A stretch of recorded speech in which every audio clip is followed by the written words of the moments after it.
6వ వచనము నుండి 15వ వచనం వరకు చదువుకుందాం. ఇర్మియా గ్రంథము 32వ అధ్యాయము 6వ వచనము నుండి 15వ వచనం వరకు. అంతటా ఇర్మియా ఇట్లనెను, యెహోవా వాక్కు నాకు ప్రత్యక్షమై ఇలాగ సెలవిచ్చెను.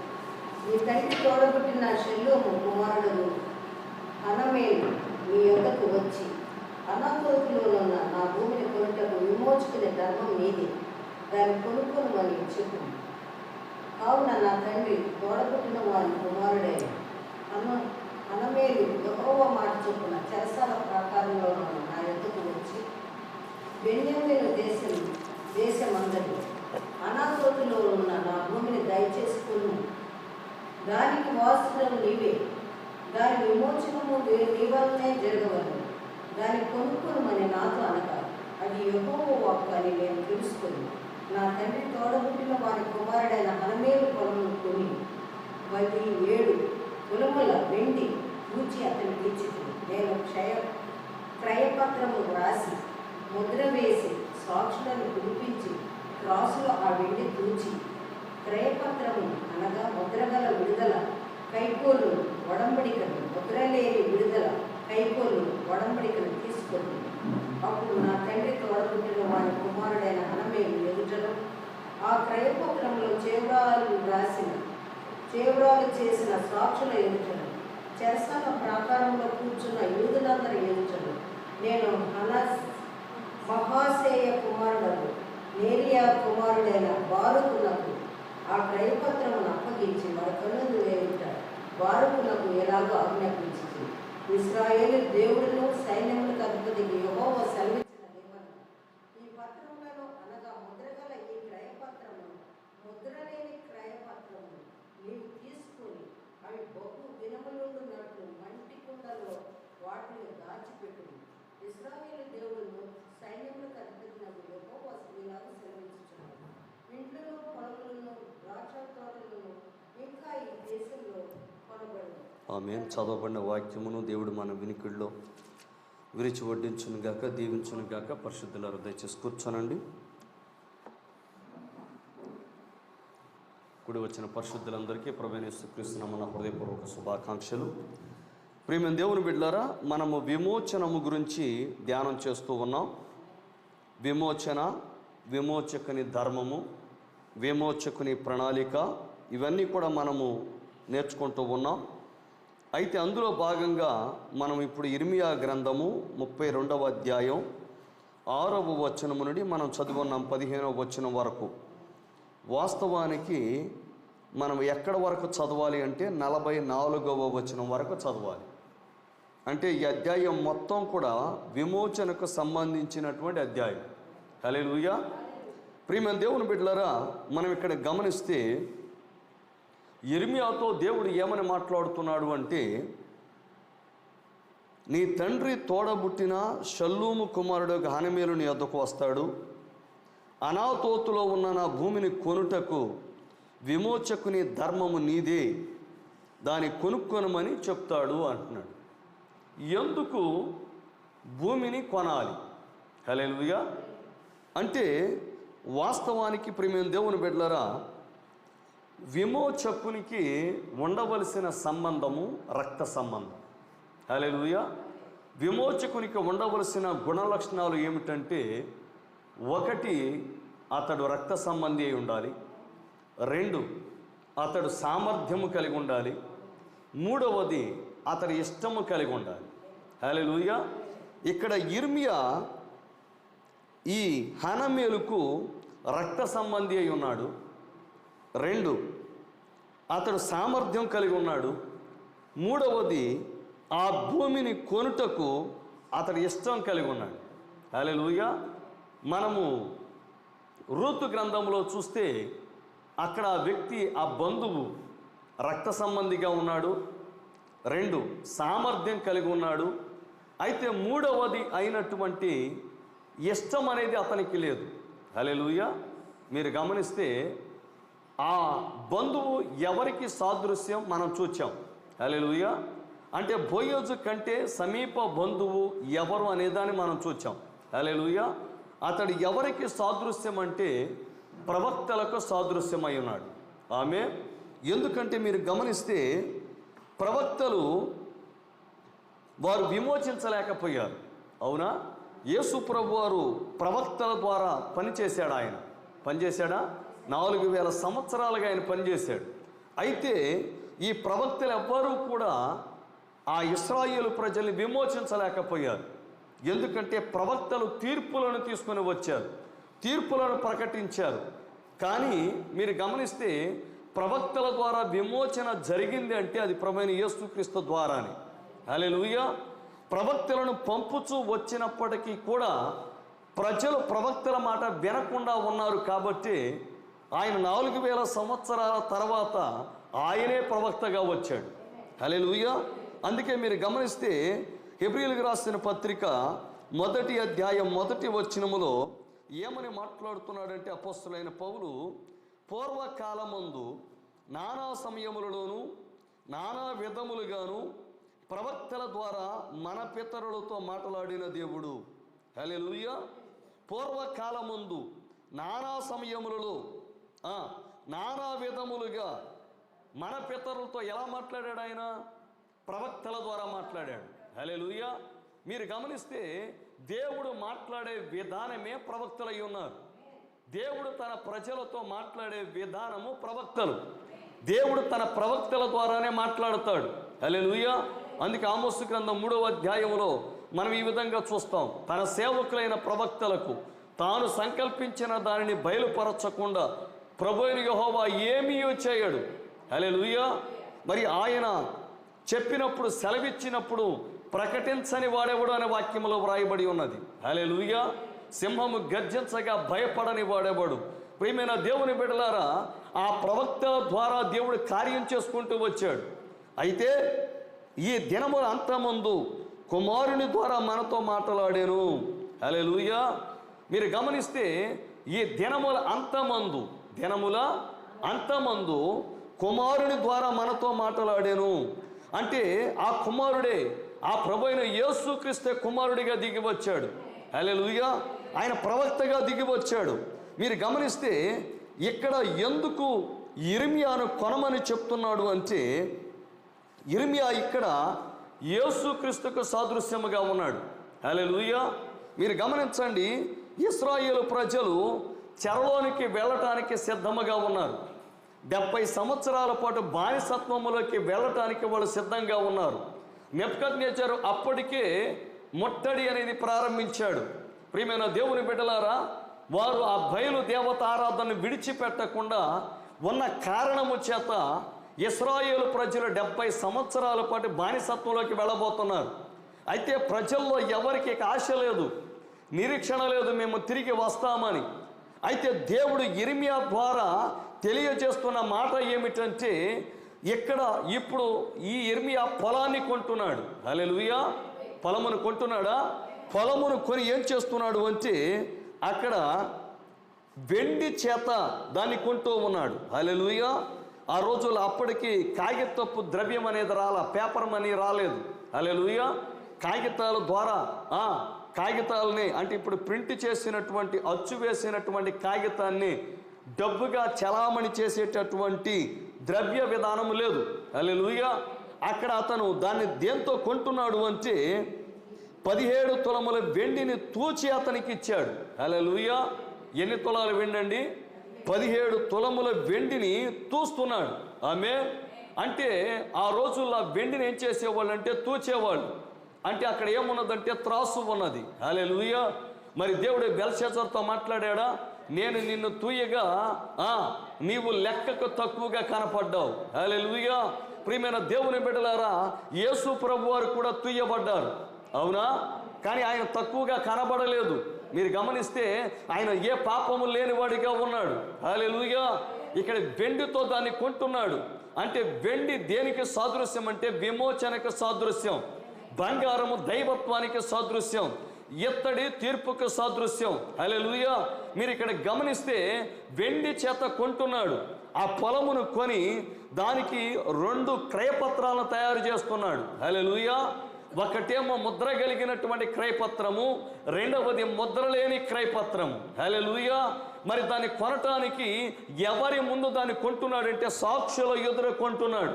ఆమె అంటే ఇక్కడ తన బంధువు యొక్క స్థలాన్ని ఇర్మియా కొంటున్నాడు. అంటే ఇర్మియా ఆ స్థలమును విమోచిస్తున్నాడు. దేనితో విమోచిస్తున్నాడు అంటే 17 తులముల వెండితో విమోచిస్తున్నాడు. హల్లెలూయా. ఎందుకంటే వాళ్ళు ఇక చెరలోకి వెళ్ళిపోబోతున్నారు. ఇక భూమి పరాయి రాజుల పాలనలోకి వెళ్ళిపోబోతుంది. ప్రియమైన దేవుని బిడ్డలారా, మీరు గమనిస్తే ఇక వాళ్ళు ఆ భూములు కలిగి ఉండే పరిస్థితి లేదు. హల్లెలూయా.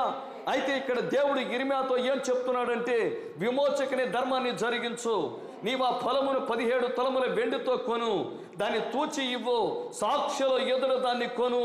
ఆ తర్వాత ఆ యొక్క కాగితాలను తీసుకొని ముద్ర కలిగిన క్రయపత్రం ఒకటి, ముద్ర లేని క్రయపత్రం రెండవది, ఈ 2 దస్తావేజులను తీసుకొని బంగారపు పాత్రలో పెట్టమని చెప్పలేదు. హల్లెలూయా. వెండి పాత్రలో పెట్టమని చెప్పలేదు. దాన్ని దేనిలో పెట్టమంటున్నాడంటే మట్టి కుండలో పెట్టమంటున్నాడు. ఎందుకంటే మట్టి కొండ తుప్పు పట్టదు. ప్రియమైన దేవుని బిడ్డలారా, హల్లెలూయా. ఈ మట్టి కొండ ఒకదానికి సాదృశ్యంగా ఉంది. ఆమె ఈ మట్టి కొండ ఎవరో కాదు కానీ ప్రభు అయిన యేసుక్రీస్తుకి సాదృశ్యంగా ఉన్నది. ప్రియమైన దేవుని బిడ్డలారా, మీరు గమనించండి, ఎందుకు ఇర్మియాను కొనమని దేవుడు చెప్తున్నాడు అంటే, ఇశ్రాయేలు ప్రజలు తిరిగి 70 సంవత్సరాల తర్వాత ఈ వాగ్దాన దేశానికి తిరిగి వస్తారు. ఈ దేశానికి నేను వారిని తిరిగి తీసుకొని వస్తాను, వారి స్వదేశానికి రప్పిస్తాను. వారు మరలా ఈ భూములను కొనుక్కుంటారు, వారు మరలా పొలాలను కొంటారు, వారు మరలా ఈ దేశంలో వాళ్ళు స్థిరపడతారు. దానికి మాదిరిగా సాదృశ్యముగా హల్లెలూయా ఈ భూమిని కొనమంటున్నాడు. హల్లెలూయా. అలానే ప్రియమైన దేవుని బిడ్డలారా, మీరు గమనిస్తే ప్రభు అయిన యేసుక్రీస్తు వారు ఈ భూమి మీదకు వచ్చారు. ఆయన వచ్చారా? హల్లెలూయా. ఆయన వచ్చి దేవుని స్వాస్థ్యమైనటువంటి మనలందరినీ కూడా ఆయన తిరిగి కొన్నాడు. ఆయన హల్లెలూయా. దేనితో కొన్నాడు అంటే, అక్కడ వెండిని తూచి ఇర్మియా ఇచ్చాడు. ఇక్కడ ప్రభు అయిన యేసుక్రీస్తు వారు ఆయన తన సొంత రక్తాన్ని కార్చి మనల్ని కొనుక్కుంటున్నారు ఆయన. హల్లెలూయా. ఎందుకంటే మనము యేసు ప్రభు అనే మట్టి కుండలో మనం ఉన్నామా? ముద్ర కలిగినటువంటి క్రయపత్రమేమో మనము, ముద్ర లేని క్రయపత్రమేమో ప్రభు అయిన యేసుక్రీస్తు. హల్లెలూయా. బలవంతుడైన దేవుడిగా ఆయన ప్రత్యక్షమయ్యాడు. అయితే ఆయనలో మనం ఉన్నాం. ఎందుకంటే మీరు గమనిస్తే ఆదాములో ఆదికాండం 1వ అధ్యాయం 26-27 వచనాలలో ఆదాము అనేటటువంటి ఆ వ్యక్తిలో హవ్వ ఉన్నది. అవునా? 2వ అధ్యాయములో ఆదాము మట్టితో తయారు చేయబడుతున్నాడు. ఆ మట్టితో తయారు చేయబడిన మట్టి కొండలో ఎవరు ఉన్నారంటే హవ్వ ఉన్నది. హల్లెలూయా. అలాగే ప్రియమైన దేవుని బిడ్డలారా, ప్రభు అయిన యేసుక్రీస్తులో మనం ఉన్నాము. అయితే ముద్ర లేని వ్యక్తి ఎవరంటే ప్రభు అయిన యేసుక్రీస్తు, వ్యక్తపరచబడిన వ్యక్తి. హల్లెలూయా. వాక్యమే శరీరధారి అయ్యింది, ప్రజలకు బలవంతుడైన దేవుడిగా ఆయన ప్రత్యక్షమయ్యాడు, ముసుగు లేని దేవుడిగా ప్రత్యక్షమయ్యాడు. హల్లెలూయా.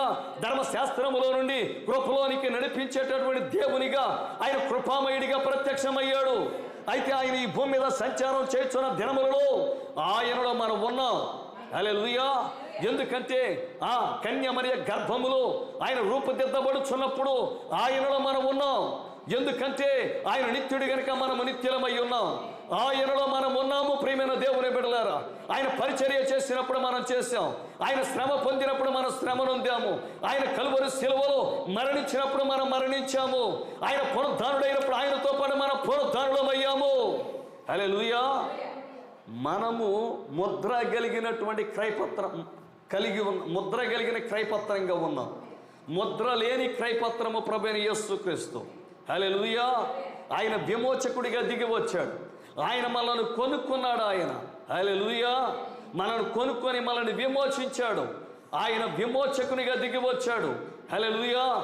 ఆయన కన్య మరియ గర్భములో ఆయన జన్మించినప్పుడు ఆయన విమోచకునిగా జన్మిస్తున్నాడు, రక్షకునిగా జన్మిస్తున్నాడు. నశించిన దాన్ని వెతకి రక్షించడానికే మనుష్య కుమారుడిగా ఆయన ఈ లోకానికి వచ్చాడు. హల్లెలూయా. 4000 సంవత్సరాలుగా ప్రవక్తలందరూ చేయలేనటువంటి కార్యాన్ని ఆయన చేస్తూ ఉన్నాడు. ఆయన తన రక్తాన్ని కార్చి, ఎందుకంటే ఆయన రక్తము పాపము లేని రక్తం. హల్లెలూయా. అవునా? ఎందుకని ఆయన రక్తాన్ని చిందించాలి అని అంటే, పాత నిబంధనలో ఆదిలో ఆ ఏదెను తోటలో రక్తము ద్వారానే పాపం జరిగింది. హల్లెలూయా. రక్తము కలిసి పాపము జరిగింది కాబట్టి మరలా రక్తాన్ని చిందించి ఆయన పాపమునకు ప్రాయశ్చిత్తం చేయాలి. హల్లెలూయా. ప్రియమైన దేవుని బిడ్డలారా, మరి ఇప్పుడు పాపము వాళ్ళు చేశారు. మరి ప్రభు అయిన యేసుక్రీస్తు వారి రక్తాన్ని ఎందుకు చిందిస్తున్నారు అంటే, వాళ్ళు ఎవరో కాదు, ప్రభు అయిన యేసుక్రీస్తు యొక్క రక్త సంబంధులై ఉన్నారు. హల్లెలూయా. ఆదాము దేవుని యొక్క రక్త సంబంధియేనా? ఆదాము దేవుని కుమారుడేనా? హల్లెలూయా. అయితే దేవుడు హవ్వను చంపేవాడే, కానీ ఆదాము తనలో భాగాన్ని హవ్వలోకి చొప్పించాడు. హల్లెలూయా. ఎప్పుడైతే తన యొక్క బీజమును ఇప్పుడు హవ్వ యొక్క గర్భములో ఆదాము ఎప్పుడైతే వేశాడో, ఇక దేవుడు హవ్వను తాకలేకపోతున్నాడు. ఎందుకంటే ఆదాము దేవుని కుమారుడై ఉన్నాడు. హల్లెలూయా. ఇప్పుడు ఆదాములో భాగం అంటే అది ఎవరిలో భాగం అంటే దేవునిలో భాగమే. దేవుడు తన భాగాన్ని చంపలేడు. హల్లెలూయా. తన విత్తనాన్ని ఆయన చంపలేడు. కాబట్టి ఆదాము వెంటనే హవ్వను చేరదీసి, ప్రియమైన దేవుని బిడ్డలారా, అక్కడ విమోచకుడిగా పనిచేస్తున్నాడు ఆదాము. హల్లెలూయా. ఎందుకంటే హవ్వ నశించిపోయే స్థితిలోకి వెళితే హవ్వను రక్షించుకుంటున్నాడు ఆదాము. యేసుకి స్తోత్రం చెప్దామా? ఇప్పుడు అది ఎవరి మనసు అంటే ప్రభువైన యేసుక్రీస్తు యొక్క మనసు. హల్లెలూయా. మనం కూడా నశించిపోయే వారి జాబితాలో ఉన్నాం, నశించిపోయే స్థితిలో ఉన్నాం. అయితే ఆదాము హవ్వ పాపాన్ని ఏ విధంగా తన పైన వేసుకున్నాడో, హల్లెలూయా, అలాగే మన కడపటి ఆదామైనటువంటి మన ప్రభువైన యేసుక్రీస్తు కూడా మన పాపాన్ని ఆయన పైన వేసుకొని కల్వరి శిలువలో మరణించాడు ఆయన. హల్లెలూయా. మన స్థానంలో నిలవబడ్డాడు ఆయన. మన పాపాలని ఆయనపై వేసుకున్నాడు. ఆయన పాపిగా మారాడు. హల్లెలూయా. ఆయన ఒక విధంగా చెప్పాలంటే సర్పముగా మారాడు ఆయన. ఎందుకంటే ఆ జీవవృక్షము ఈ భూమి మీద పాపముగా మారాడు ఆయన. హల్లెలూయా. ఆయన రక్తములో పాపము లేదు, ఆయన రక్తంలో రోగము లేదు, ఆయన రక్తంలో శాపము లేదు. కానీ ఆయన మన కొరకు, హల్లెలూయా, మన పాపముల నిమిత్తమై, మన రోగముల నిమిత్తమై, మన శాపముల నిమిత్తమై ఆయన పాపిగా మారాడు ఆయన. హల్లెలూయా. శాపగ్రస్తుడిగా మారాడు. మ్రాను మీద వ్రేలాడిన ప్రతి వాడును శాపగ్రస్తుడే. హల్లెలూయా. ఆయన మన కొరకు విమోచకునిగా మారాడు ఆయన. హల్లెలూయా. ప్రియమైన దేవుని బిడ్డలారా, ఆయన తన యొక్క భార్యను ఆయన కొనుక్కున్నాడు, తన సంఘాన్ని ఆయన కొనుక్కున్నాడు. అయితే ఎఫెసు సంఘ కాలము నుండి ఆమె క్రమేణా సంస్థగా మారిపోవడం ప్రారంభించింది, సంఘ శాఖగా మారిపోవడం ప్రారంభించింది. హల్లెలూయా. నికోలాయితో క్రియలు ప్రారంభమయ్యాయి, బిలాము బోధగా మారింది. హల్లెలూయా. మరి ఆ తర్వాత యెజబెలు మతంగా మారిపోయింది. ఆ విధంగా క్రమేణా క్రీస్తు శకం 325లో నైసియా సభ యొద్ద ఆస్యం సంస్థగా మారి, హల్లెలూయా, ఆ తర్వాత ప్రియమైన దేవుని బిడ్డ లోథర్ అతను ఏం చేశాడు అంటే వర్తమానాన్ని బోధించాడు. అనేక మంది అందులోని బయటకు వచ్చారు, ఆర్స్యంలోని బయటకు వచ్చారు. కానీ లోథర్ చనిపోయాక మరలా ఆయన స్థాపించిన సంఘం కూడా సంస్థగా మారిపోయింది. హల్లెలూయా. లోథరన్ చర్చిగా మారిపోయింది. ప్రేమ దేవుని లోథరన్ సంస్థగా మారిపోయింది. జాన్ వెస్లీ వచ్చాడు. హల్లెలూయా. దేవుడు జాన్ వెస్లీని లేపాడు, శుద్ధీకరణ వర్తమానాన్ని ప్రసంగింపజేశాడు. అనేక మంది ఆర్స్యంలోని బయటకు వచ్చారు. ఆ తర్వాత ఆయన చనిపోయిన తర్వాత మరలా వాళ్ళు మెథడిస్ట్ సంఘంగా మారిపోయారు. అవునా? అలాగే కాల్విన్, నాక్స్, ఇలా చాలా మంది వచ్చారు. పెంతెకొస్తు సంఘం ఆవిర్భవించింది. దేవుడు వరములతో తలాంతులతో నింపాడు. ఆ తర్వాత వారు కూడా ఒక సంస్థగా మారిపోయారు. ప్రియమైన దేవుని బిడ్డలారా, ఈ విధంగా 7 సంఘ కాలములలో దేవుని యొక్క భార్య, దేవుని యొక్క సంఘము, దేవుని యొక్క వధువు సంస్థగా మారిపోతా ఉన్నది. అయితే 7 సంఘ కాలములు ముగిసిన పిమ్మట, హల్లెలూయా, అక్కడ 70 సంవత్సరాలు, అవునా, 70 సంవత్సరాల కాలము ముగిసిన తర్వాత ఏ విధంగా ఇశ్రాయేలు ప్రజలు తిరిగి ఆ కోరేషు కాలములో తిరిగి బబులోను దేశమును విడిచిపెట్టి ఏ విధముగా వారి స్వదేశమును చేరారో, హల్లెలూయా, అలాగే 7 సంఘ కాలముల చివరలో ఫిబ్రవరి 28న హల్లెలూయా 1963వ సంవత్సరమున దేవాతి దేవుడే స్వయముగా మేఘారూఢుడై విమోచకుడిగా ఆయన దిగి వచ్చాడు. ఆయన హల్లెలూయా. ప్రకటన 10వ అధ్యాయం 1వ వచనం, బలిష్ఠుడైన దూతగా ఆయన దిగి వచ్చాడు. ఆయన హల్లెలూయా. ప్రియమైన దేవుని బిడ్డలారా, ఆయన విమోచకుడిగా వచ్చాడు. ఎందుకు విమోచకుడిగా వస్తున్నాడు అంటే మీరు గమనించండి ప్రియమైన దేవుని బిడ్డలారా, 2000 సంవత్సరాల క్రితము ఆయన విమోచకునిగా వచ్చి కొనుక్కున్నాడు. ఆయన అవునా, మనల్ని కొన్నాడు. ఆయన ఈ 2000 సంవత్సరాలుగా ఆయన మన పక్షాన మధ్యవర్తిత్వం వహించి ఆయన అక్కడ ఏం చేస్తున్నాడు అంటే మన పక్షాన ఉత్తరవాదిగా, వకీలుగా, న్యాయవాదిగా ఆయన అక్కడ ఏం చేస్తున్నాడంటే వాదిస్తూ వచ్చాడు. హల్లెలూయా.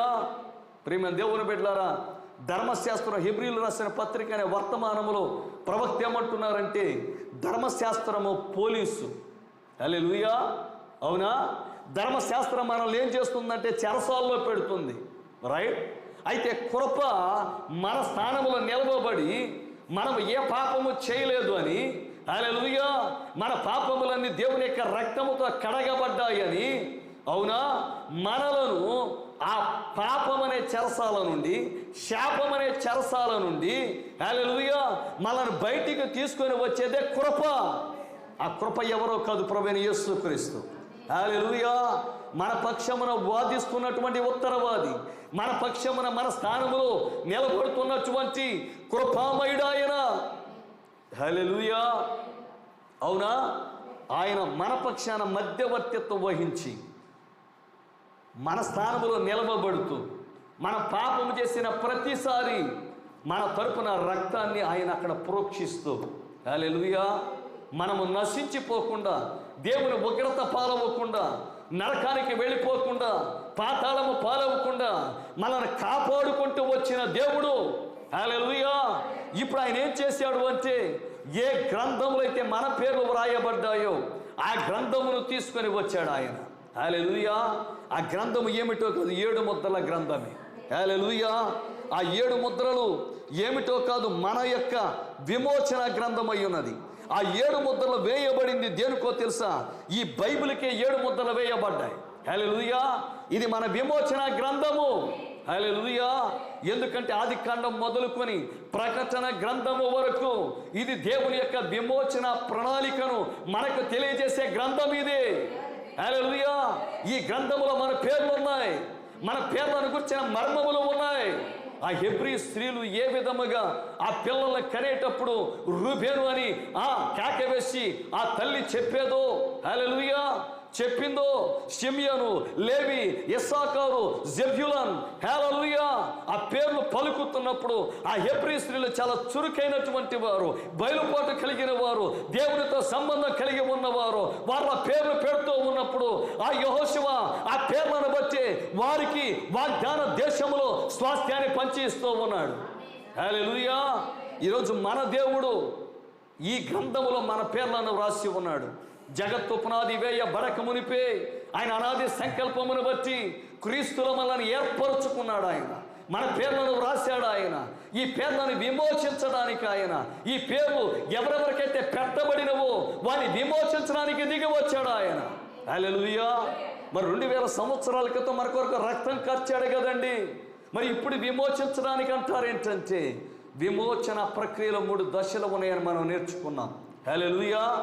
మొదటిది రక్తము చేతములను కొనుక్కోవటం, రెండవది మన పక్షాన మధ్యవర్తిత్వం వహించడం, మూడవది మనల్ని ఆయన సొంతం చేసుకోవటం.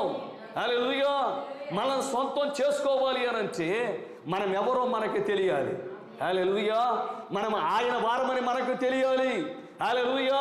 మనం ఎక్కడి నుండి వచ్చామో ఈ జీవిత కాలంలో మన ఎడల దేవుని యొక్క ప్రణాళిక ఏమై ఉన్నదో, మనం ఎక్కడికి వెళ్ళబోతున్నామో ఇవన్నీ మనకు తెలియాలి. కాబట్టి ఆయన విమోచకుడిగా దిగివచ్చి 7 ముద్రలను విప్పి ఆ విమోచన గ్రంథాన్ని మనకు తెలియజేసి అందులో దాచబడిన మర్మములని మనకు తెలియజేసి, హల్లెలూయా, మనం ఆయన ప్రజలమని మనకు తెలియజేసాడు ఆయన. హల్లెలూయా. ఎప్పుడైతే మనం ఆయన ప్రజలమని మనకు తెలిసిందో, ఆయన రక్త సంబంధులమని మనకు తెలిసిందో, ఆయన మన రక్త సంబంధి అని విమోచకుడని మనకు అర్థమయ్యిందో, హల్లెలూయా. ఆ తల్లి పక్షిరాజు కేక వినగానే ఈ పిల్ల పక్షిరాజులనే ఒక్కసారిగా పైకి లేచాయి. హల్లెలూయా. 7 ఉరుములు వాటి స్వరాలు పలుకుతున్నాయి. ఆ 7 ఉరుములు ఏమిటో కాదు ప్రియమైన దేవుని బిడ్డలారా, హల్లెలూయా. ఆ 7 ముద్రల వర్తమానమే, ఆ 7 వర్తమానికుల వర్తమానం. ఒకే ఒక్కడు ఈ కాలపు ప్రవక్త విలియం బ్రనహాం గారిలో నుండి ఆ 7 వర్తమానికుల యొక్క వర్తమానం మనకి వినబడినప్పుడు మన ఆత్మీయ మతిమరుపు పోయింది. మనం ఎవరమో మనకు అర్థమయ్యింది. మనం ఎక్కడి నుండి వచ్చామో మనకు అర్థమయ్యింది. ఆ విమోచన ప్రణాళికలో మన స్థానం ఏమిటో మనకు అర్థమయ్యింది. హల్లెలూయా. మనమే రూత్ అని, మనమే అబీగయిల్ అని, మనమే బత్షెబ అని, మనమే తామారు అని, మనమే రూత్ అని, మనమే ఎస్తేర్ అని, మనమే శారా అని మనకు అర్థమయ్యింది. హల్లెలూయా. అందుకే ఆయన బలిష్ఠుడైన వేరొక దూత. ప్రకటన 10:1 బలిష్ఠుడైన వేరొక దూత అంటే బలిష్ఠుడైన ఒక దూత ఉండాలిగా. ఈయన వేరొక దూత. ఈయన the mighty angels come down. Hallelujah. బలిష్ఠుడైన దూత భూమి మీద ఉన్నాడు. హల్లెలూయా. ఈయన బలిష్ఠుడైన వేరొక దూత. Hallelujah. He is the mighty angel. ఆయన బలిష్ఠుడైన దూత ఆయన. హల్లెలూయా. ఆ బలిష్ఠుడైన వేరొక దూత పరలోకము నుండి దిగి వస్తున్నాడు. మరి వేరొక దూత అంటే ఇంకొక దూత, బలిష్ఠుడైన దూత ఎక్కడ ఉన్నాడండి? ఆయన ఈ భూమి మీద ఉన్నాడు. హల్లెలూయా. ఆ బలిష్ఠుడైన వేరొక దూత దిగి వచ్చి ఏం చేస్తున్నాడంటే, ఇప్పటికే ఈ భూమి మీద 7 దూతలలో బలిష్ఠుడైన దూత ఈ విలియం బ్రనహాం గారిని, హల్లెలూయా, ఆ మేఘములోనికి కొనిపోతున్నాడు. హల్లెలూయా. మీరు నమ్మగలరా? ఎందుకంటే ఆ మేఘ స్తంభముగా ఆయన రాబోతున్నాడని, మేఘారూఢుడిగా ఆయన రాబోతున్నాడని 2 నెలల క్రితమే ఈ కాలపు ప్రవక్త విలియం బ్రనహాం గారు ప్రవచించారు. హల్లెలూయా. ఆయన అదుగు అక్కడ 26 మైళ్ళ ఎత్తులో 30 మైళ్ళ వైశాల్యములో ఆ యొక్క అతీతమైన మేఘము. హల్లెలూయా. ఎవరు ఆ కొలతలు కొలిచారో, ఎవరు కొలిచి చెప్పారో? అక్కడ ఉన్న శాస్త్రవేత్తలు కొలిచారు. హల్లెలూయా. సైన్స్ మ్యాగజైన్లో, లైఫ్ మ్యాగజైన్లో దాన్ని ప్రచురించారు. That is the supernatural cloud. Hallelujah. ఏ మేఘము ఏర్పడనంత ఎత్తులో, హల్లెలూయా, ఏ మేఘము కూడా అంత ఎత్తులో ఏర్పడలేదు ప్రియమైన దేవుని బిడ్డలారా. కానీ ఈయన, హల్లెలూయా, వధువుకు వాక్యం అనే వర్షాన్ని ఇవ్వటానికి దిగి వచ్చిన దేవుడు ఆయన. ఆమేన్. ఆయన తొలకరి వర్షంగా దిగి వచ్చాడు, కడవరి వర్షంగా దిగి వచ్చాడు. ఆ వధువులో ఉన్నటువంటి ఆ కరువును తీసివేయటానికి, వాక్యపు కరువును తీసివేయటకు, హల్లెలూయా, ఆయన దిగి వచ్చాడు. ఆయన బలిష్ఠుడైన వేరొక దూత పరలోకము నుండి దిగి వచ్చుట చూచితిని. ఆయన మేఘము ధరించుకుని ఉండేను. ఆయన శిరస్సు మీద ఇంద్రధనుస్సు ఉండేను. హల్లెలూయా. వర్షపు ధనుస్సు ఉన్నది. ఇక నేను మిమ్మల్ని నాశనం చేయను. హల్లెలూయా. ఇక మీరు నశించరు. ఆ వర్షపు ధనుసుకి అర్థం ఏమిటంటే, నోవహుతో ఆయన చేసిన నిబంధన, ఇక నేను ఎన్నటికీ ఈ యొక్క నీటి చేత ప్రజలను నాశనం చేయను. ఆమేన్. దేవుడే తన ప్రజలతో సమాధానకరమైన నిబంధన చేసుకుంటున్నాడు. ఇక్కడ ఆయన మనతో నిబంధన చేస్తున్నాడు. ఇక మీరు ఎన్నడూ నశించరు. మీరు ఇప్పటి వరకు చూస్తున్నటువంటి శత్రువులు, మిమ్మల్ని పీడిస్తున్న శత్రువులు, మిమ్మల్ని బాధిస్తున్న శత్రువులు, మిమ్మల్ని బాధిస్తున్న రోగాలు, హల్లెలూయా, మీరు వాక్యముగా మారితే, మీరు విమోచనలోనికి వస్తే, మీరు రక్షింపబడితే, మీరు ప్రవక్త వర్తమానంలోనికి వస్తే, ఆ రోగాలు మిమ్మల్ని బాధించవు, ఆ శాపాలు మిమ్మల్ని బాధించవు, ఆ దెయ్యాలు మీ వెనక పడవు. వాటన్నిటి ఎర్ర సముద్రంలో నేను ముంచి వేస్తాను. హల్లెలూయా. ఆయన శిరస్సు మీద వర్షపు ధనుస్సు ఉన్నది. ఆయన ముఖము సూర్య బింబము వలెను, ఆయన పాదములు అగ్ని స్తంభముల వలెను ఉండెను. హల్లెలూయా. ఆయన కోటి సూర్యుల తేజస్సు కంటే మహా తేజస్సు కలిగిన వాడై ఆయన నీతి సూర్యుడిగా వచ్చాడు. ఆయన రెక్కల కింద ఆరోగ్యం ఉన్నది. హల్లెలూయా. నీతి సూర్యుడు మనకు ఉదయిస్తున్నాడు. ఆయన ఉదయించాడు. అందుకే ఈ కాలపు ప్రవక్త అది సూర్యోదయం అనే వర్తమానాన్ని బోధించాడు. హల్లెలూయా. ఆ కుమారుడు ఆ యొక్క ఈస్టర్ ఉదయాన పునరుత్థానుడిగా లేస్తున్నాడు. అప్పటి వరకు వాళ్ళు, ఆ రోమా సైనికులు ఆ వాక్యాన్ని బంధించారు. బంధించారా? సమాధిలో బంధించారు, ముద్ర వేశారు. కానీ 3వ దినమున ఉదయ కాలమున ప్రాతకాలమున బలిష్ఠుడైన దూత పరలోకము నుండి దిగి వచ్చాడు, రాయిని దొర్లించాడు. వారు బంధించి ఉన్న వాక్యాన్ని ఆయన విడుదల చేశాడు. హల్లెలూయా. ఇప్పుడు ఆ వాక్యమే పునరుద్ధానుడిగా బయటికి వస్తున్నాడు. ఇప్పుడు ఆయన పరిచర్య చేయటం మొదలు పెట్టాడు, శిష్యుల్ని కలుసుకుంటున్నాడు. హల్లెలూయా. ఆ ఎమ్మాయి మార్గములో వారిని కలుసుకుంటున్నాడు, వారికి ఆ వాక్యాలను తెలియజేస్తున్నాడు, లేఖనాలను విప్పుతున్నాడు. మోషే మొదలుకొని మలాకి వరకు ఎవరెవరైతే ఆయన గురించి ప్రవచించారో ఆ ప్రవచన వాక్యాలన్నీ వారికి తెరిచి, వారికి విప్పి, వారికి బయలుపరుస్తున్నాడు ఆయన. హల్లెలూయా. పునరుద్ధానుడిగా హల్లెలూయా ఆయన పరిచర్య చేస్తూ ఉన్నాడు. ఆయన ఈ భూమి మీద విమోచకుడిగా ఒక్కొక్కరిని వ్యక్తిగతంగా కలుసుకుంటున్నాడు. ఆయన తన ప్రజలను వ్యక్తిగతంగా కలుసుకుంటున్నాడు. ఆయన ఎవరో వారికి బయలుపరుచుకుంటున్నాడు. ఆయన ఎవరో, ఆయనకున్న శక్తి ఏమిటో, ఆయన ప్రభావం ఏమిటో, ఆయన మహిమ ఏమిటో, ఆయన మనసులో ఉన్న దాగి ఉన్న ప్రణాళిక ఏమిటో, వారి పట్ల ఆయన కలిగి ఉన్న విమోచన ప్రణాళిక ఏమిటో వాటిలో ఒక్కొక్కరికి ఆయన వ్యక్తిగతంగా బయలుపరుస్తున్నాడు. హల్లెలూయా. జక్కయ్య, ఇదిగో నేడు రక్షణ నీ ఇంటికి వచ్చి ఉన్నది, నువ్వు త్వరగా దిగు, నేడు నేను నీ ఇంటిలో బస చేయవలసి ఉన్నది. హల్లెలూయా. ఇదిగో లవోదికే సంఘకాలములో ఆయన అంటున్నాడు, ఇదిగో నేను బయట నిలబడి ఉన్నా, నేను తలుపు తట్టుచున్నా, ఎవడైనా నా స్వరము విని తలుపు తీస్తే నేను లోపలికి వచ్చి అతనితో నేనును నాతో అతడుని కలిసి భోజనం చేయుదము. ఇప్పుడు జక్కయ్య హృదయమును తలుపు తట్టుచున్నాడు ఆయన. హల్లెలూయా. ఎప్పుడైతే తలుపు తట్టాడో జక్కయ్య తలుపు తీస్తున్నాడు. హల్లెలూయా. నా ఇంటిలోకి రా రక్షకుడా, కల్వరి గొర్రె పిల్ల, నా కోసమే ఈ భూమి మీదకి వచ్చావు, నా కోసమే కల్వరి శిలువలో మరణించబోతున్నావు, నా స్థానంలో నువ్వు నిలబడబోతున్నావు. అందుకే నేను ఎవరికైనా అన్యాయం చేస్తే 4 గంటలు నేను చెల్లించేస్తాను, నా పాపానికి నేను ఇక్కడే ప్రాయశ్చిత్తం చేసుకుంటాను. హల్లెలూయా. యేసయ్యకు సంతోషభరితమైన స్తోత్రం చెప్దామా? ఆయన చేతిలో విప్పబడి ఒక చిన్న పుస్తకం ఉండెను, అది విప్పబడింది.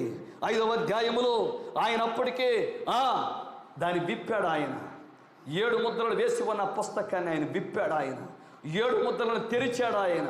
హల్లెలూయా. తెరిచాడా? మనం ఎవరో మనకు అర్థమయ్యిందా? ఇప్పుడు వాక్యములు మనల్ని మనం చూసుకోగలుగుతున్నాం.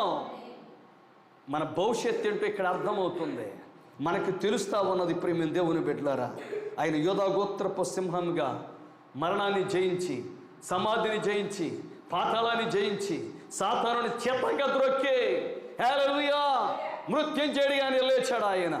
తన రక్తం ఇచ్చి మనల్ని కొనుక్కున్నాడు ఆయన. సాతాను చెరలో నుండి మనల్ని విడిపించాడు ఆయన. సాతాను ఏ ధేనులో దేవుని ఏ ధేనుగా మనల్ని తయారు చేయించున్నాడు ఆయన. హల్లెలూయా. మనమే ఆయన ఏ ధేను అయి ఉన్నాం, మనమే ఆయన సంఘం అయి ఉన్నాం, మనమే ఆయన భార్య, మనమే ఆయన ఇల్లు, మనమే ఆయన ఆలయము, మనమే ఆయన యెరూషలేము. హల్లెలూయా. మనమే ఆయన పిరమిడ్. ఆమేన్. మరలా ఈ పిరమిడ్ కట్టబడతా ఉన్నది, మరలా యెరూషలేము నిలుస్తా ఉన్నది. హల్లెలూయా. ప్రియమైన దేవుని బిడ్డలారా, మన విమోచన సమీపించింది, మన విడుదల సమీపించింది, మన తలలు పైకెత్తుకునే సమయం ఆసన్నమైంది. ఎందుకంటే మనల్ని కొనుక్కున్నాడు ఆయన, మన ఎడల మధ్యవర్తిత్వం వహించాడు, మన పక్షాన మధ్యవర్తిత్వం వహించాడు. ఇప్పుడు మనల్ని సొంతము చేసుకోవడానికి ఆయన వచ్చాడు. హల్లెలూయా. He is going to claim his subjects. హల్లెలూయా. ఆయన తన ప్రజలను తన సొంతం చేసుకుంటున్నాడు. సొంతం చేసుకోవడానికి వాక్యాన్ని తెరిచి ఆ పరిశుద్ధాత్మను మనలోనికి పంపాడు ఆయన. ఇప్పుడు ఆ పరిశుద్ధాత్మ నేను మేల్కొలింపజేస్తుంది, నేను మేల్కొనేలా చేస్తుంది, నీవెవరో నీకు అర్థమయ్యేలా చేస్తుంది. ఆ పునరుద్ధార శక్తి చేత నింపుతుంది, రూపాంతరపరిచే శక్తి చేత నింపుతుంది. హల్లెలూయా. ఈ దేహమును దేవునికి లోబడేలా చేస్తుంది పరిశుద్ధాత్మ. హల్లెలూయా. ఎందరైతే దేవుని ఆత్మ చేత నడిపించబడతారో వారందరూ దేవుని కుమారులు అనబడతారు. వాళ్ళు తమ చేతులను పరిశుద్ధాత్మ చేతిలో పెడతారు. మమ్మల్ని నడిపించయ్యా, ఓ పౌరమా, ఈ పక్షి రోజులను నడిపించు. హల్లెలూయా. ఈ పక్షి రోజులన్నీ ఆ పౌరానికి అప్పగించుకుంటాయి.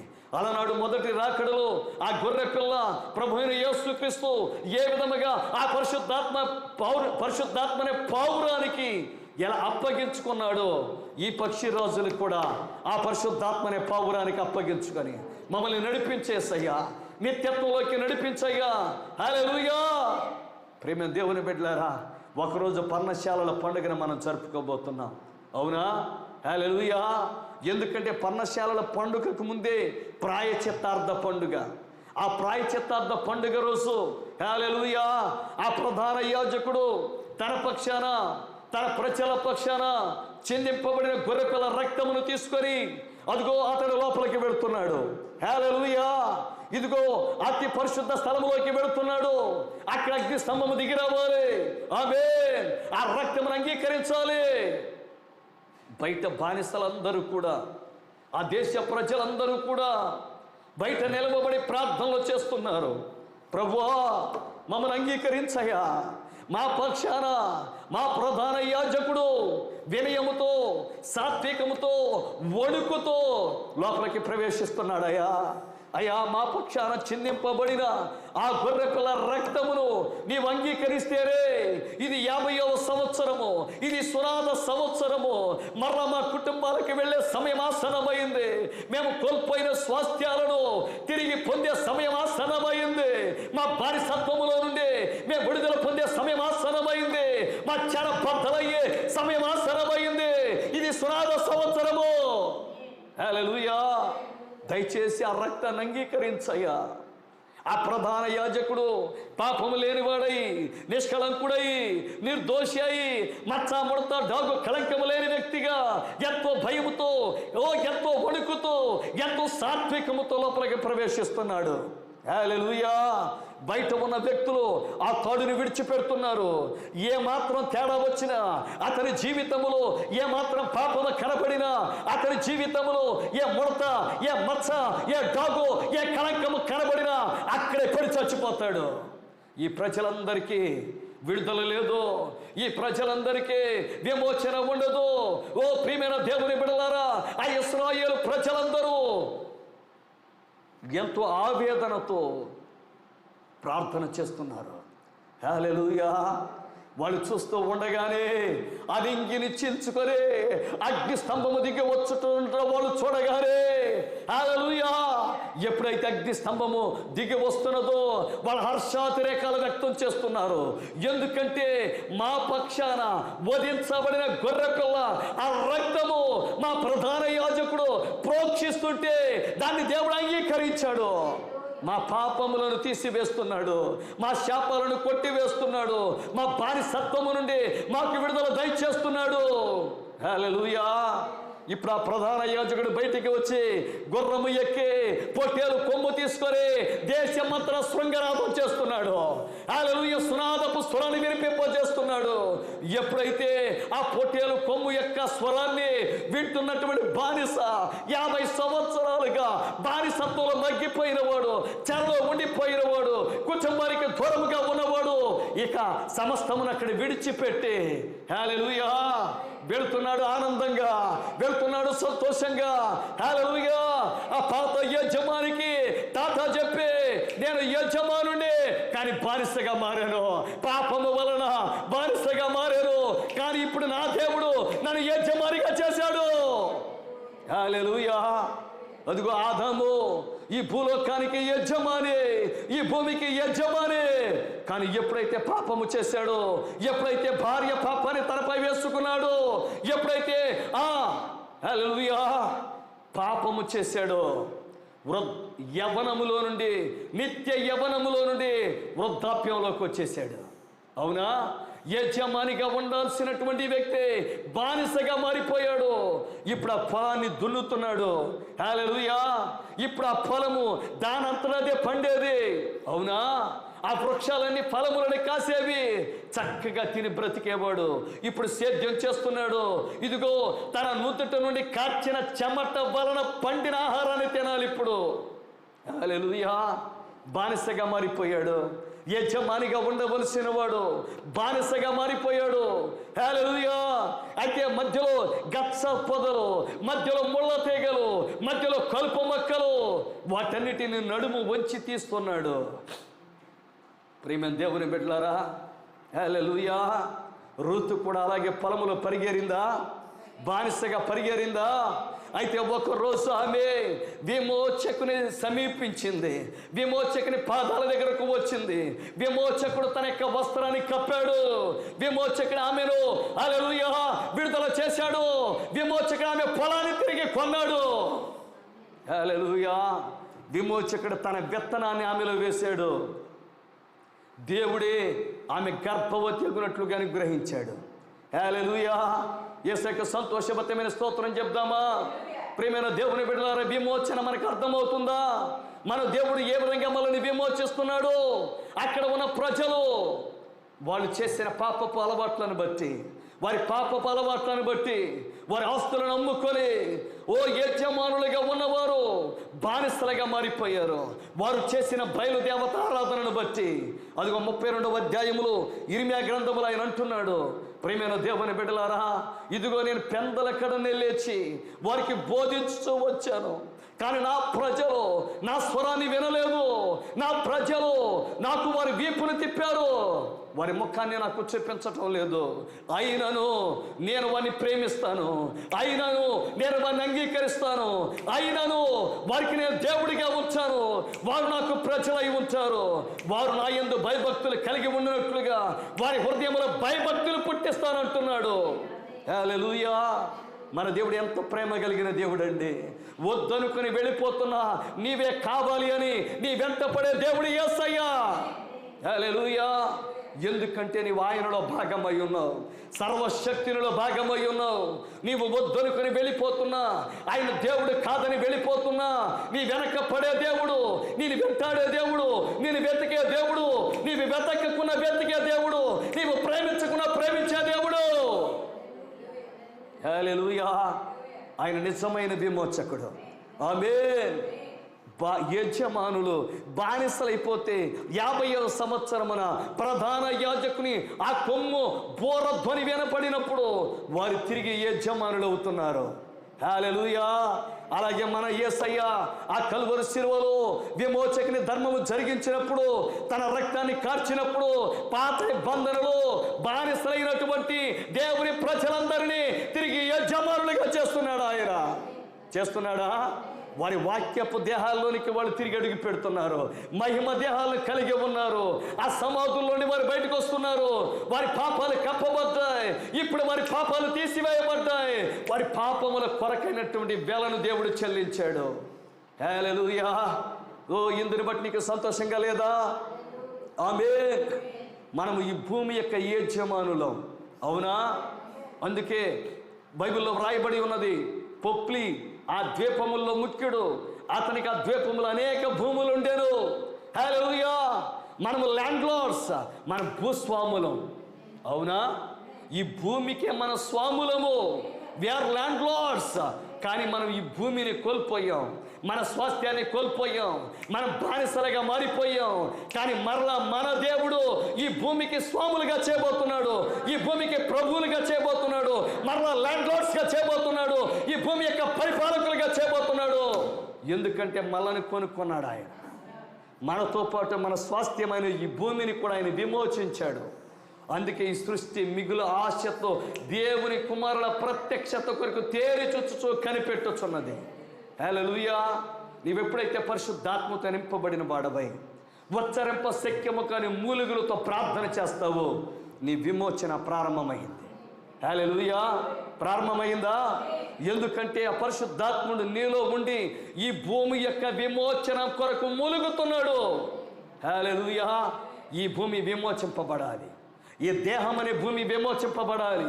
ఈ విమోచన కొరకే పరిశుద్ధాత్ముడు నీ లోపల ఉచ్చరింప శక్యము కాని మూలుగులతో మూలుగుతున్నాడు. మన పక్షంగా ఆయన విజ్ఞాపన చేస్తున్నాడు. హల్లెలూయా. ఎప్పుడైతే నువ్వు విమోచన దినము వరకు పరిశుద్ధాత్మతో ముద్రించబడ్డావో, హల్లెలూయా, ఆ పరిశుద్ధాత్మను దుఃఖపరచకుండా జీవిస్తున్నావు, ఆ దేవుని రాకడ వచ్చినప్పుడు ఆమేన్, ఆ బహుబలమైన పరిశుద్ధాత్మ, such a mighty holy ghost, ఆ బలిష్టమైన పరిశుద్ధాత్మ నిన్ను పైకి కొనిపోతుంది. నీ విమోచన సంపూర్ణమవుతుంది. అప్పుడు నీవు సంపూర్ణంగా దేవుని వ్యక్తి అవుతావు, దేవుని వాడివి అవుతావు, దేవుని సొంతం అవుతావు. హల్లెలూయా. ఆ పరిశుద్ధాత్మ కోసం మనం ప్రార్థన చేద్దామా? అయ్యా మమ్మల్ని విమోచించు నాయన. ఆ పరిశుద్ధాత్మ కావాలి అంటే ఒకటే మార్గం, ఈ వాక్యమే. హల్లెలూయా. ప్రతి కాలంలో వాక్యమే పరిశుద్ధాత్మని విడుదల చేసేది. అవునా? మోషేను దేవుడు పంపాడు. మోషే ఆ కాలపు విమోచకునిగా ఉన్నాడు. మోషేలో నుండి వెలువడిన వర్తమానమే ఇశ్రాయేలు ప్రజల్ని విమోచించింది. యెహోషువ ద్వారా వెలువడిన వర్తమానమే, యెహోషువ ద్వారా దేవుడు అనుగ్రహించిన వర్తమానమే వారి వాగ్దాన దేశానికి చేర్చింది. హల్లెలూయా. అందుకే ప్రవక్తల ద్వారా మన పితరులతో మాట్లాడిన దేవుడు. హల్లెలూయా. ప్రవక్తల ద్వారా ఎందుకు మాట్లాడాడు? ప్రవక్తల ద్వారా దేవుడు విమోచన కార్యాన్ని చేశాడు. హల్లెలూయా. ప్రవక్తలు వారంతటికి వారే విమోచించలేకపోయారు, కానీ వారి ద్వారా దేవుడు చేశాడు. అవునా? మోషే దగ్గరికి ఆయన వచ్చినప్పుడు, నీవు నిలిచిన స్థలం పరిశుద్ధ స్థలం, నీ చెప్పులు విప్పు అన్నాడు. యెహోషువ దగ్గరికి ఆయన బలిష్ఠుడైన దూతగా వచ్చాడా? హల్లెలూయా. ఆయన చాచబడినటువంటి ఆ బాహువుని కలిగి వచ్చాడు. అదిగో ఆ దూసినటువంటి వరదూసిన ఖడ్గాన్ని చేతబట్టుకొని వచ్చి అంటున్నాడు, హల్లెలూయా, నీవు నిలిచిన స్థలం పరిశుద్ధ స్థలం, నీ చెప్పులు విప్పు అన్నాడు. అవునా? హల్లెలూయా. ఎందుకంటే అగ్ని స్తంభముగా ఆయన ఉన్నాడు. ఇక్కడ అగ్ని స్తంభములో ఉన్న ఆ దేవుడే ఇక్కడ యెహోషువ ఎదుట బలిష్ఠుడైన దూతగా నిలబడుతున్నాడు. అవునా? అందుకే ఈ కాలపు ప్రవక్త పరిచర్యలో 2 పరిచర్యలు నెరవేరాయి. మోషే పరిచర్య, యెహోషువ పరిచర్య. అవునా? ఏలియా పరిచర్య, ఎలీషా పరిచర్య, యేసుక్రీస్తు పరిచర్య, బాప్తిస్మిచ్చు యోహాను పరిచర్య.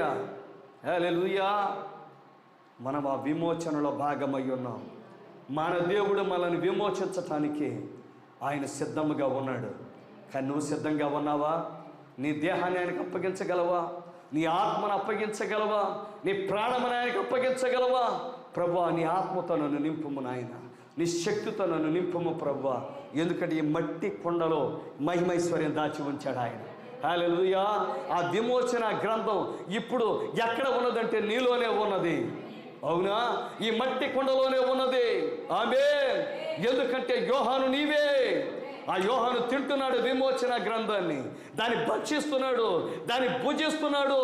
యెహెజ్కేలుతో అన్నాడు, నీవు ఈ పుస్తకాన్ని తినన్నాడు ఆయన. ఇదిగో యోహాను దగ్గరకు వచ్చి పుస్తకాన్ని తినన్నాడు. హల్లెలూయా. ఎందుకంటే దానియేలు వ్రాసినటువంటి గ్రంథానికి దానియేలు చేత ముద్ర వేయించాడు ఆయన. యోహాను వ్రాసిన గ్రంథానికి యోహాను చేత ముద్ర వేయించాడు. ఎందుకంటే అది ముద్ర కలిగినటువంటి క్రయపత్రము. కానీ ఒకరోజు అది విప్పబడబోతా ఉన్నది. ఆ ముద్రలు ఆయన తీయబోతా ఉన్నాడు. ఎందుకంటే 7వ దూత కాలములో బలిష్ఠుడైన వేరొక దూత వచ్చి ఆ ముద్రలను విప్పి మనకు తెలియజేయబోతున్నాడు. హల్లెలూయా.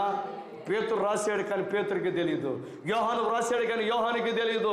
పౌలు రాశాడు కానీ పౌలుకి తెలియదు. ఆ మర్మములన్నీ యుగములలో తరములలో దాచబడిన మర్మములన్నీ మనకు బయలుపరిచాడు ఆయన. ఎందుకు మనకు బయలుపరుస్తున్నాడు? మనం సంపూర్ణ వాక్యమై ఉన్నాం. హల్లెలూయా. మనము పిరమిడ్గా కట్టబడాలి. తలరాయిగా ఆయన రావాలి. అవునా? తలరాయిగా ఆయన దిగి వచ్చాడు. ఇప్పుడు ఈ వధువుకి ఖచ్చితంగా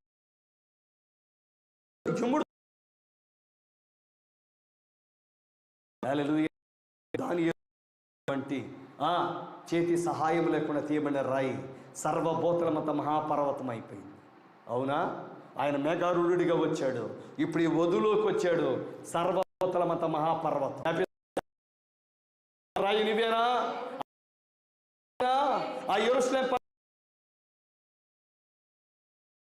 పిరమిడ్ తిరిగి కట్టబడుతుంది. పరిపూర్ణ మానవుని యొక్క స్వరూపము. హల్లెలూయా. నీవే.